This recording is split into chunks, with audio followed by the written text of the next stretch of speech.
I turned on the faucet and all I heard was a hollow groan. Not a drop came out. At first I thought it was a busted pipe. But then I saw her, Karen, standing across the street in her robe, watering her precious tulips with a brand new hose, sipping cucumber water like she was on a spa retreat. That was the exact moment I knew something was off. My well had never failed me, not once in 15 years. It powered my house, my livestock troughs, and the fire department's emergency water supply. But now my tanks were empty, my cattle were restless, and my underground pumps weren't humming. I rushed to the shed, only to find a new padlock and a laminated HOA tag zip-tied to the door. Karen spotted me and smirked like she'd just won a game I didn't know I was playing. And then she dropped the bombshell with a condescending wave of her hose. The HOA had decided to shut off my well to enforce fair water usage for the community. Too bad she didn't know one critical fact. The fire department's upcoming wildfire drill depended entirely on that very well. It felt like a bad dream. I stood there staring at the padlock, fists clenched, heart pounding. This wasn't just my water. This was the water line legally contracted to our county fire station, a vital source during the dry months when wildfires danced a little too close to home. I had signed that lease 5 years ago after a near disaster scorched half the hill. They'd built an emergency pump system directly into my land, designed to pull thousands of gallons per hour when needed. And Karen had shut it off because she thought my lawn looked too green. It was barely 9 a.m., and my entire day was now spinning on its head. I tried calling the HOA office, but of course I got voicemail. Then I drove down in person, only to find a handwritten sign taped to the glass. Closed today for HOA Water Committee review. Water Committee. We'd never had one. I flipped through my phone contacts and called Steve, one of the few sane voices on the board. His voice came through in a hush. He told me Karen had recently declared herself acting chair of an emergency subcommittee on water usage, claiming climate change gave the HOA the right to redistribute water. When I asked how a private well could be included, he just said, "She said the community voted." I asked when. He sighed. She said it was done over email. No one on the board recalled getting one. Back at home, I found 2 of my heifers huffing at the dry trough. My irrigation timers were blinking red. My crops were already baking under the morning sun. This was no petty inconvenience. This was theft, sabotage, and a public safety risk. I grabbed my fire department contract and utility maps and drove to the county fire station. The fire chief, Brian, greeted me with a puzzled look. "You shut off the well already?" he asked. I blinked. "What?" He explained that the crew had come by that morning to do a routine test before next week's controlled burn demonstration. They couldn't get the pump to pull any water. "We thought maybe you were doing maintenance," he said. I shook my head. Karen locked me out of my own watershed. He didn't laugh. Not even a smile. His jaw tightened, and he immediately walked me into his office. I handed over the contract, and he nodded grimly. "This well is listed in our emergency response plan," he said. "If that water source isn't available next week, we may have to cancel the drill. Or worse, delay response if a fire starts during the burn." The implications sank in. A dry summer, dry brush, high wind forecast, and now a sabotaged water source because Karen wanted balanced hydration. The chief tried calling the HOA directly but also got voicemail. He made it clear that if the well wasn't operational within 48 hours, he would be filing a complaint with the county and possibly issuing a safety alert for the entire neighborhood. And that, he said, might result in the county's fire marshal reviewing the HOA's authority. "People don't mess with emergency infrastructure," he said flatly. "Not unless they want legal trouble." That evening, I confronted Karen outside while she was brushing pine needles off her driveway. She wore a sun hat and a floral apron like she was starring in her own gardening show. I calmly asked why she shut off the well. She looked genuinely proud of herself, like she'd done something noble. We can't have one resident hoarding water while others are conserving, she said. Your sprinklers were running every morning. It's wasteful. I explained the cattle, the irrigation system, and, most importantly, the fire department's reliance. She shrugged and said, then they should have applied to the HOA like everyone else. Applied. HOA. I told her I had a legally binding lease with the county fire department, that the well was on deeded land, that she had no right to touch it. She rolled her eyes and walked away mid-sentence, mumbling something about people with God complexes and hoses. I stayed up most of the night digging through legal record. My deed, dated before the HOA was even formed, made it clear the well was exempt from HOA jurisdiction. I printed out everything. My deed, the contract with the fire department, the installation permits, the engineering plans. I made copies and highlighted every legal clause I could find. The next morning, I dropped a full packet on the HOA's desk. The receptionist glanced at it like I'd just handed her a dead snake. An hour later, Steve called. Karen's fuming. She's trying to claim your well was built with HOA infrastructure. But we both know it wasn't. I was on the board when you got that permit. Then he dropped a bombshell. The vote to shut you off? Never happened. She made it up. There's no record of it. I looked. I took a deep breath. This wasn't just Karen being annoying. This was a full-blown abuse of power. Fraudulent action under the HOA's name. Direct interference with public safety systems. This was the kind of thing that makes local news. And with fire season approaching fast, the clock was ticking. The final nail came later that afternoon when I got a second call, from a blocked number. It was someone else on the HOA board, clearly nervous, whispering into the phone. I can't be seen talking to you, but you need to know, she's planning to claim that your water usage is illegal. That the fire department doesn't have a real agreement. She's going to try to present fabricated documents at the next meeting. I asked why she'd go that far. The answer chilled me. Because her backyard garden is winning a state beautification award next week, and she needs the extra water. She shut down the community's emergency well to water her roses. This wasn't just outrageous. It was dangerous, petty, and stupid in a way that demanded consequences. But what Karen didn't realize was that I wasn't alone. I had the fire department. I had the deed. And now, I had members of her own board turning against her. The countdown had started. 48 hours until the next fire drill. 48 hours to unlock that well and restore the flow. Or Karen's little gardening empire was about to go up in smoke. Literally. By sunrise the next day, I was already at the county records office, elbow deep in folders and map. I needed every piece of proof to show that my well was not only privately owned but permanently excluded from HOA jurisdiction. The more I found, the clearer the picture became. My land had been part of a ranching parcel before the subdivision even existed. The well was drilled in the early 90s and permitted through the county, not the HOA. The HOA hadn't even been established until 2008. That meant their rules, their votes, their absurd water redistribution schemes, none of it applied to my land. I took digital scans of everything and sent copies to the fire chief, just in case this all escalated into official legal territory. And something in my gut told me it would. As I pulled into my driveway, I noticed something new. A laminated sign staked into the ground near the front gate. Water abuser reported for excessive use. HOA violation number 328. The sign had my address, bold red text, and a QR code. My jaw clenched. I scanned the code. It led to a web page that looked like a public shaming board.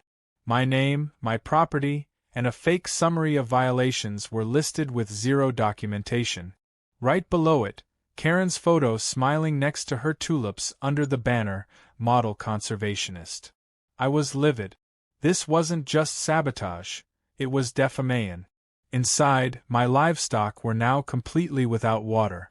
I had brought in 2 emergency water tanks from the neighboring county just to keep them hydrated, but it was a stopgap measure at best. Irrigation for my crops was dead. A summer's yield was at risk, and the worst part was I still couldn't get the padlock off my own well housing without risking legal entanglement. I needed to play this smart. So I called a local agricultural attorney named Trudy, whom I'd worked with once during a zoning dispute years ago. As soon as I told her the situation, she paused for a long beat, then said, "That's agricultural interference on private land and breach of contract with a public agency. That's two separate lawsuits, and both are winnable." Trudy's confidence calmed me, but she made one thing clear. Before we launched any kind of legal action, I needed the HOA to confirm, on record, who authorized the padlock and who claimed the right to do so. Only then could we catch them either admitting to overreach or scrambling to cover it up. That same afternoon, I requested a formal HOA board meeting and invoked my right to speak during public comment. They tried to delay it until next month.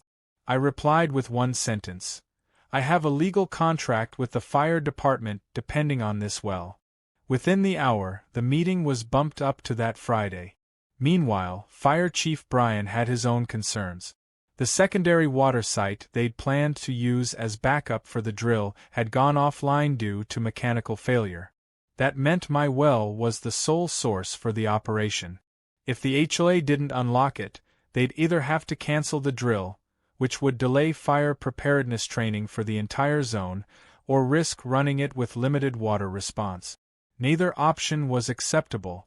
Brian said if things didn't improve by Thursday, he was prepared to dispatch a legal notice of emergency use rights to the HOA and the county. Karen had no idea she was about to challenge more than just me. Thursday morning, something strange happened. An HOA flyer appeared in every mailbox. At first glance, it looked like a standard update, but as I read it, I realized Karen had created a new Water Ethics Committee to review property compliance. The flyer listed my address again, this time calling me an unauthorized agricultural user in a suburban zone, and implied I was stealing communal groundwater. What she didn't count on was a handful of neighbors finally reaching their breaking point. A family 2 doors down had lived here since the original land purchase, and they knew exactly when the HOA boundaries had been drawn. That afternoon, Greg, an older man with a bad hip and a good memory, walked over to my porch holding an envelope. "I don't like her, and I've had it," he said. Inside the envelope were copies of neighborhood maps from 2006. My parcel was shaded in gray, outside the HOA overlay. That evening, another board member called me anonymously. This time it wasn't Steve. It was Cheryl, the HOA treasurer. She sounded nervous. "Karen's saying there was a unanimous vote to restrict water flow to all high-usage properties. But I've checked the records. There was never a vote. No meeting minutes. She just claimed there was consensus and submitted a fake summary for the website." I asked if she'd testify. She hesitated. "If this goes legal, maybe. But if I do it now, she'll come after me." I told her I understood. Friday arrived with more tension than a courtroom. The HOA meeting was packed. Residents who hadn't attended in years were suddenly very interested. Karen strutted into the room with a binder and a smug grin. She opened the session by introducing her new committee, including 2 people no one recognized. When my name came up, she launched into a speech about climate responsibility and the importance of equal access to natural resources. She used phrases like eco-justice and shared sustainability. When I stepped up to speak, I didn't yell. I didn't argue. I simply held up the deed, the fire department contract, and the county's official water map. Then I calmly asked one question. On what authority did you shut off a public safety resource? Karen's expression faltered for a second, but then she doubled down. She claimed the well had been funded through HOA fees, even though it hadn't. She said the fire department had no formal agreement, even though I had the signed contract. She even claimed my livestock operation was illegal because I didn't have current zoning compliance, despite being grandfathered in years ago. Then came the twist. Steve stood up from the back of the room. "Karen, that's enough," he said. You're lying. A ripple ran through the crowd. There was no vote. You never asked the board. You posted made-up minutes and forced a padlock on private property that predates our HOA. That's abuse of power, plain and simple. Karen's face turned red, then white. She tried to regain control, but the room wasn't with her anymore. One of her committee members quietly slipped out the side door. The HOA president, a man named Victor, leaned into his mic and cleared his throat. Due to the serious nature of these accusations, and the documentation provided, we will be issuing a temporary reversal on the well shutdown pending a legal review. Karen stood, slammed her binder shut, and stormed out. But it was too late. The tide had turned. I didn't even have to cut the padlock myself. The fire department was granted official access the next morning. The water flowed again. But Karen wasn't finished. I could feel it. Her silence wasn't surrender. It was scheming. And with the fire drill now just a few days away, I had a feeling the real showdown was only just beginning. By dawn on Saturday, the fire department had their trucks lined up at the base of my property, ready to test the well for the controlled burn scheduled just 2 days away. The crew moved fast, setting up hoses and priming their pump. I stood beside Chief Brian, both of us staring at the well housing where the broken remnants of Karen's padlock lay in the dirt. The replacement lock was from the fire department this time, with a government seal and backup key access for emergencies. It felt like a small but solid victory. But victories around here didn't come without retaliation. And Karen? She wasn't one to lick her wounds quietly. Less than an hour into testing, 2 of Karen's friends from the so-called Water Ethics Committee appeared at the fence line. They had clipboards, sunglasses, and expressions that reeked of entitlement. One of them, a guy named Barry who still wore boat shoes to HOA potlucks, called out, "You can't draw that much water without community approval." Brian didn't even look up from the pump control panel. "We're the county fire department," he said flatly. "We have a signed lease, full legal right, and state backing. You're welcome to file a complaint with the county. They'll laugh at you, but you can file it." The 2 exchanged glances but backed off quickly when another fire engine pulled up behind them. This wasn't a backyard dispute anymore. This was official now. And Karen's fantasy of HOA superiority was cracking wide open. The test went smoothly. Water surged from the well with enough pressure to support simultaneous hose operations. The fire team was thrilled. They even joked about inviting me to their annual barbecue. For a moment, things felt settled. But that evening, I received a text from Steve. It read, "Heads up. Karen's planning something during the drill. Says it's going to make headlines." I called immediately, but he didn't answer. My stomach twisted. If Karen was desperate enough to fake minutes and create imaginary committees, she was probably capable of something a lot worse. Sunda came with tension in the air. The drill was set for noon. Controlled fires would be lit on a cordoned-off patch of forest at the southern ridge. A dozen fire crews were on site, plus volunteers, medics, and observers. It wasn't just a training exercise. It was a community demonstration of emergency readiness. A public safety event. The kind of thing where cameras showed up. Which, I figured, was exactly what Karen wanted. I noticed her almost immediately. She was standing near the community garden across from the burn zone, holding a megaphone, flanked by 3 people in matching shirts that read, "Protect our water." It would have been funny if it weren't so dangerous. She began shouting before the first flame was lit, claiming that the drill was an ecological disaster, that it was illegal, and that private water was being stolen by government overreach. The crowd around her was small but loud. She tried to march toward the fire line, but a deputy blocked her with a simple warning. "You cross that tape, you get arrested." Brian shook his head, radioed his team, and instructed them to begin anyway. The first controlled fire started in a clearing of dry brush, just like they'd planned. It was textbook. Flames licked up in neat, contained patterns while crews monitored wind and spread. But then something unexpected happened. The wind shifted suddenly, more sharply than forecasts predicted. What should have been a manageable blaze curved east, toward the perimeter of the neighborhood. Not dangerously close yet, but enough to make Brian yell, "Engage the primary suppression line. Move the pump to full." The min hoses fired up, pulling directly from my well. Water pressure held beautifully. Firefighters lined the edge, creating a damp barrier while support teams moved in closer. But then a new alarm rang out. One of the eastward fire breaks hadn't been properly cleared. A miscommunication between teams had left a row of dry ornamental shrubs untouched. And they were burning now, fast. Brian barked orders. Crews ran. Water blasted the line. The situation was tense but controlled. Everyone was doing their job. Until Karen did something unthinkable. From across the road, she started screaming about poisoned runoff and toxic groundwater.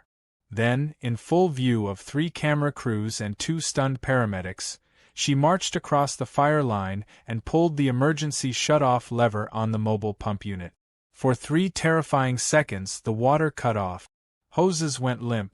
Fire surged forward. Flames jumped the break and licked the edge of a backyard fence. Crews scrambled to restore flow while Brian physically restrained Karen and pulled her away from the lever. She fought him. A fireman tripped and scraped his arm. The crowd gasped.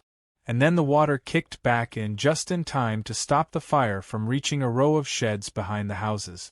One of those sheds belonged to Karen's backyard. She screamed that it was sabotage, that we had turned the drill into an attack on her property. But no one believed her. Not this time. Not after seeing her grab the shutoff. Not after seeing flames crawl toward her own garden. Brian, covered in soot, glared at her as deputies cuffed her right there on the sidewalk. She shouted about property rights, corruption, and deep state lies, but her voice was drowned out by applause from residents who had finally seen enough. After she was taken away, the crew completed the drill, albeit with less formality. People talked in hushed tones. Someone handed me a bottle of water and patted my back. Cheryl approached and said, "You know what's wild?" She almost got her own roses torched just to prove a point. I nodded, still trying to calm the adrenaline in my chest. That's what happens when ego outranks logic. Later that evening, I got a visit from Brian. He had a USB drive and a signed incident report. The drive contained video footage from the pump unit's security cam. Clear, indisputable evidence of Karen's interference. The report, signed and dated, recommended legal action for obstruction of emergency services. "We're submitting this to the county attorney," he said. "But I figured you'd want a copy." He left, and I sat down on my porch, watching the sun drop over the hill, sipping sweet tea while the scorched smell of smoke lingered faintly in the air. Karen's act of sabotage hadn't just put herself in danger. She'd risked homes, lives, and public trust. But now, she wasn't just dealing with me or the HOA board. She was dealing with the full weight of county fire authorities. And she had no idea just how deep her hole was about to get. I pulled out my phone and scrolled through messages. Dozens of neighbors had texted thank yous. A few even offered to testify on my behalf. One message, from Steve, read simply, "She set fire to her own reputation." Another came from Greg. "Wells flowing, fires out, and the neighborhoods finally woke up. You did good." For the first time in weeks, I breathed deeply. But I knew it wasn't over. Karen's chaos had lit more than one kind of fire. And the legal blaze was just beginning. The morning after the fire drill felt strangely quiet, almost too quiet, like the calm before a storm you already knew was coming. The air still held that faint charred smell, and small scorched patches of earth near the eastern edge of the neighborhood were now being inspected by county officials. I stood at the edge of my property watching as a crew in bright vests took photos, measured distances, and examined what they called the point of aggressive fire spread. It was the very area where Karen had yanked the emergency pump shutoff. And though the flames never fully reached any homes, the footage from the fire department's surveillance camera had left no doubt about her interference. I had spent most of the night emailing with Trudy, my lawyer, drafting a formal complaint against the HOA and Karen personally. We were no longer just looking at a civil dispute.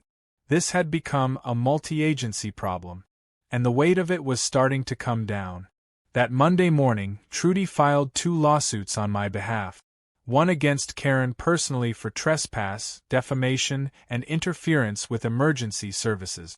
The second against the HOA as a governing body for failing to oversee its members, for overreach into protected property, and for negligence that led to a near public safety catastrophe. The county fire department added their own statement to the suit, signed by Chief Bryan, formally attesting to the well's critical role and Karen's obstruction of it. Within hours, news started spreading through the community. By noon, the HOA office was in full panic mode. Cheryl, the treasurer who had been quietly supportive throughout, called to let me know Karen had tried to hold an emergency board meeting to countersue for slander. Victor, the HOA president, refused to attend and warned her that the board would be issuing a cease and desist order against her by week's end. That was just the start. The local news picked up the story by Wednesday. The headline read, HOA board member disrupts fire drill, risks homes over water dispute. A side-by-side clip showed Karen shouting through her megaphone one moment and being escorted into a police cruiser the next. I didn't speak to reporters, but Chief Bryan did. His words were blunt. When someone interferes with public safety infrastructure, they endanger not just their neighbors but the entire response system. This isn't just a neighborly disagreement, it's a criminal act. The article went viral among residents, with comment threads filled with people who had kept quiet about HOA harassment but now felt emboldened to speak. One by one, stories emerged. Petty citations for decorative rocks, threats of fines for too many sunflowers, and illegal gate removals on properties technically outside HOA control. Karen's name appeared in nearly every single one. Despite all of that, she wasn't backing down. On Thursday, I received a letter from a cheap law firm claiming I was engaging in character assassination and unlawful use of HOA shared infrastructure.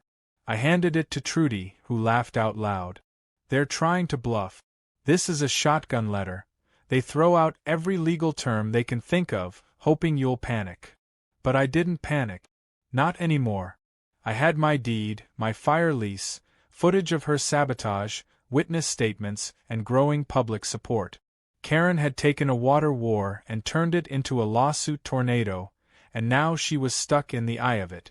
Then came the HOA's emergency board session, public, official, and packed. More than 50 residents showed up, including some who had never once attended a meeting. The fire department sent a representative, and I attended with Trudy at my side.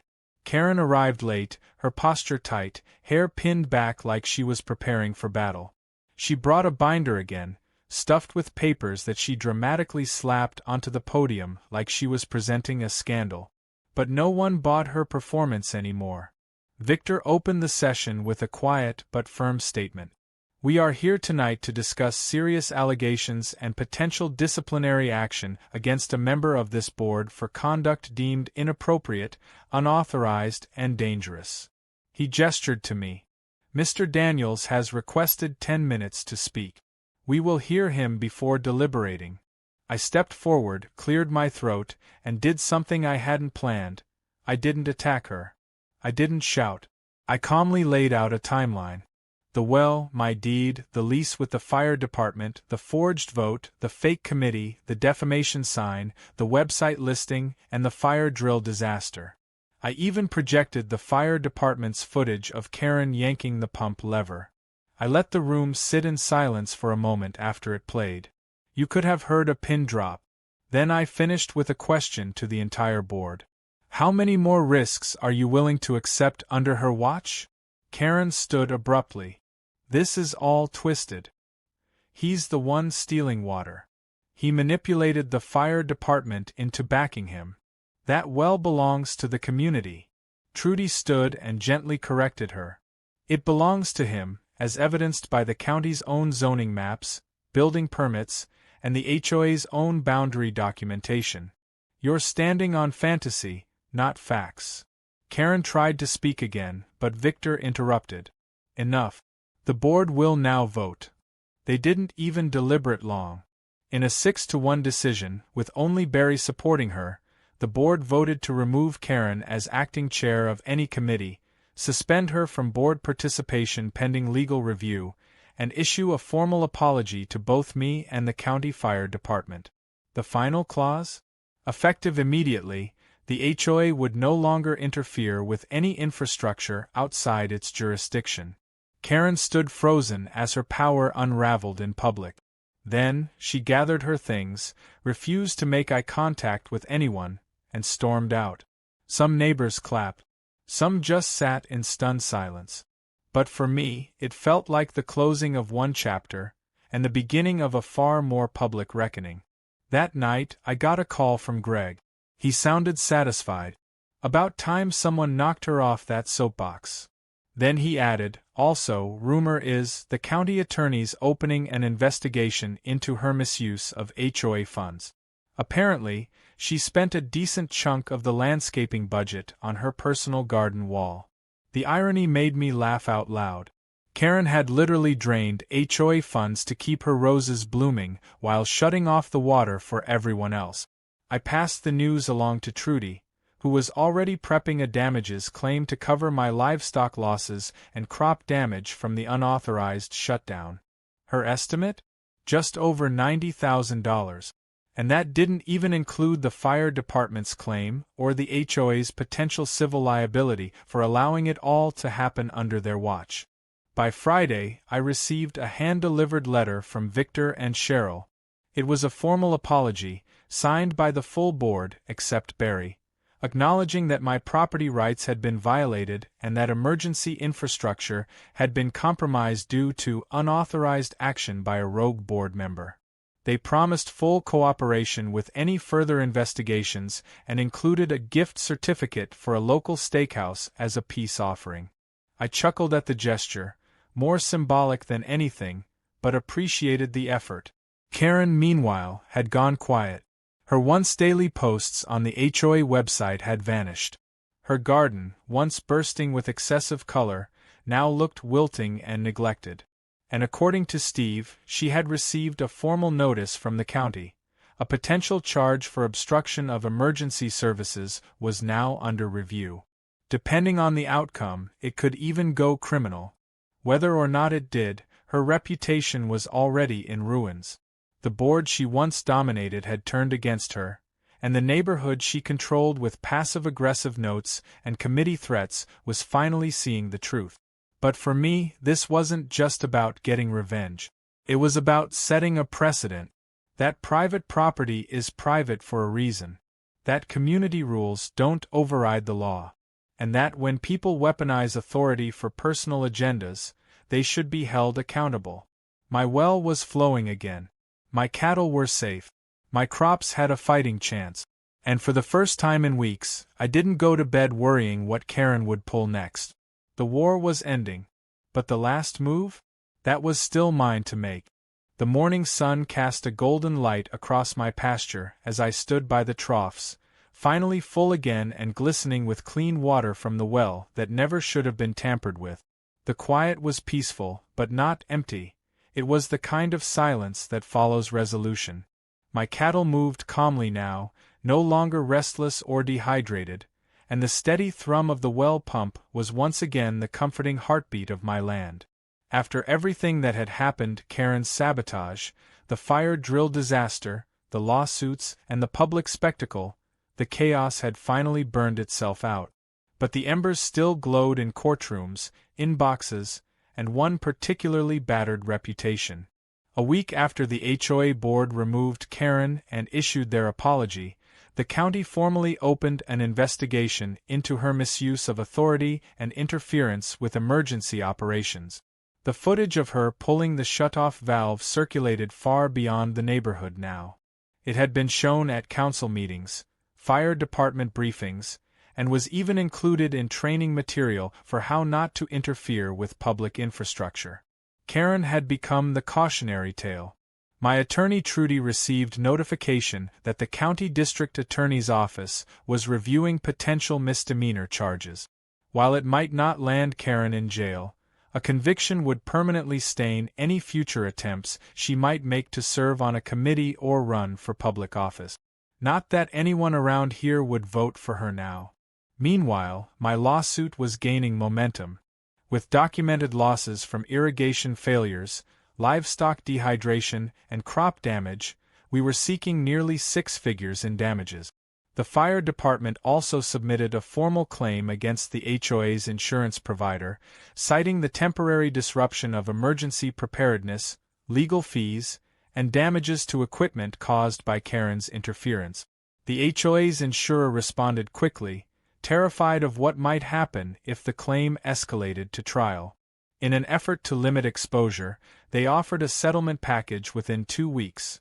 Quiet, generous, and conditional on Karen being removed from all administrative responsibilities permanently. The board signed it, and just like that, the HOA officially distanced itself from her actions. Karen was now a private citizen with no shield to hide behind. News of the settlement spread fast. I didn't make a show of it. I didn't need to. The truth had already done more damage to her than anything I could say. Her garden began to wither not just from neglect but because the new interim water policy required all properties to submit actual documentation before accessing shared sources. The policy, ironically, was created as a direct response to her abuse. Her name wasn't on it, but everyone knew where it came from. The once smug queen of the block had become its pariah. Neighbors crossed the street to avoid her. Invitations dried up. Her voice, once a regular fixture at every meeting, vanished.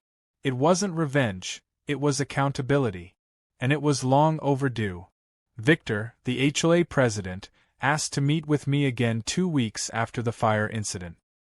He arrived at my porch with a respectful demeanor and a binder in his hand. This time, it wasn't filled with citations or policies.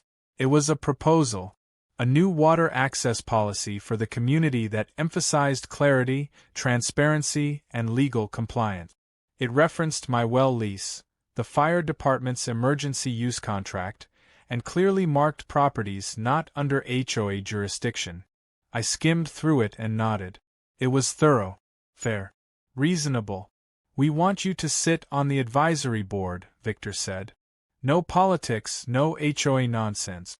Just oversight. Keep us honest." I appreciated the offer, but I turned it down. I had no interest in micromanaging my neighbors or getting tangled in neighborhood governance. I'd fought this fight because I had to, not because I enjoyed it. What I wanted now was simple: peace, privacy, and my land left alone. Victor understood. He left me with a handshake and a promise to keep the board in line. And this time, I actually believed him. About a week later, I hosted a small gathering on my property, a thank-you cookout for the fire department crews and some of the neighbors who had stood by me through everything. Greg brought his famous chili, Cheryl showed up with her husband and a tray of cornbread, and Chief Brian brought the whole firehouse's smoker trailer. Kids climbed on the fire engine parked near the barn, posing for pictures and blasting the horn under supervision. Someone brought a sheet cake that read, "Here's to the well that put out fires." We laughed, we ate, and we celebrated not just the survival of a neighborhood but its slow healing from the divisiveness Karen had sowed for years. Halfway through the cookout, Brian pulled me aside with a smile. "You know, your well probably saved us hundreds of thousands in damage. We've updated our district response plan to prioritize it as a Category A source." He paused and then added, "You ever think about expanding the lease? We'd pay more." I chuckled and said I'd think about it. After everything, I wasn't looking to profit. I just wanted to know the well would always be used for good, not manipulated as a pawn in someone's power trip. But the offer made one thing clear. The fire department saw the well as a vital lifeline, and that was something even Karen couldn't erase. The next morning, I took a walk past Karen's house. I didn't mean to, it was just part of my usual route down to the fence line.